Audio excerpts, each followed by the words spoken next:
जो अगर आप क्वेश्चन सॉल्व कर चुके हैं तो आंसर देख लीजिए। इसका आंसर आएगा लास्ट ऑप्शन, दैट इज 2:1। ठीक है, क्वेश्चन क्या है? Ratio for speed of the electron in third orbit He+ के केस में बात हो रही है, और ऑर्बिट है आपकी थर्ड, यानी कि n=3। फिर यहाँ पे एक आगे और केस है जिसमें थर्ड ऑर्बिट है और बात हो रही है हाइड्रोजन की। तो यहाँ पे लिख लो H और n की वैल्यू लिख लो 3। n की वैल्यू दोनों में ही 3 है।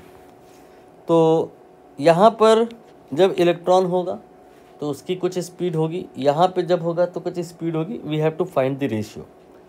डायग्राम अगर बनाना है तो एक रफ स्केच आप प्रिपेयर कर सकते हैं।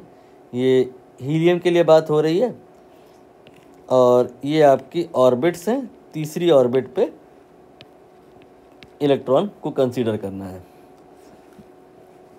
इसके बाद में एक और डायग्राम आप ऐसा ही बना सकते हैं। यहाँ पे भी तीसरी ही ऑर्बिट पे इलेक्ट्रॉन को कंसीडर करना है, लेकिन हाइड्रोजन की बात हो रही है। दरअसल अंतर क्यों आ जाएगा? अंतर इसलिए आ जाएगा कि हीलियम के केस में यहाँ पे और यहाँ पे हाइड्रोजन के केस में अंतर है। हाइड्रोजन के केस में न्यूक्लियस में ओनली प्रोटॉन है और हीलियम के केस में ऐसा नहीं है। हीलियम के केस में 2 प्रोटॉन और 2 न्यूट्रॉन, ये 2 लोग हैं। न्यूट्रॉन को चलिए पिक्चर से हम बाहर कर देते हैं बिकॉज उसमें चार्ज नहीं है। प्रोटॉन के पॉइंट से भी अगर हम चलें तो यहाँ पर एक प्रोटॉन है जो इसको अट्रैक्ट कर रहा है और यहाँ पे 2 प्रोटॉन हैं जो इसको अट्रैक्ट कर रहे हैं। तो अट्रैक्शन जो है ना उसमें ही अंतर है, और ये अट्रैक्शन जो होता है ये mv²/r के बराबर होता है। तो कहीं ना कहीं जब अट्रैक्शन में अंतर है तो v और r इन फिगर्स में भी तो डिफरेंस आएगा ना, इसलिए v में अंतर है। अब हमें यहाँ पर पता होना चाहिए v का फॉर्मूला। v का फॉर्मूला होता है v0 देन z/n।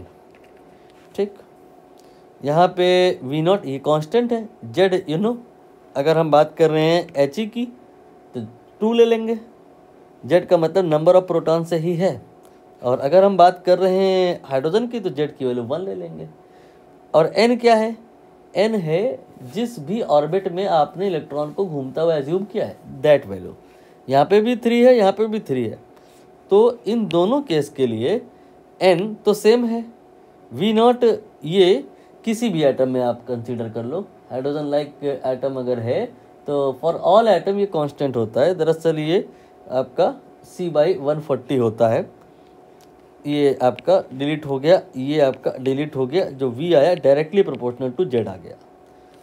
और z के हिसाब से अगर हम बात करें तो इसमें z आपने कहा 2 होगा और इसमें आपने कहा 1 होगा।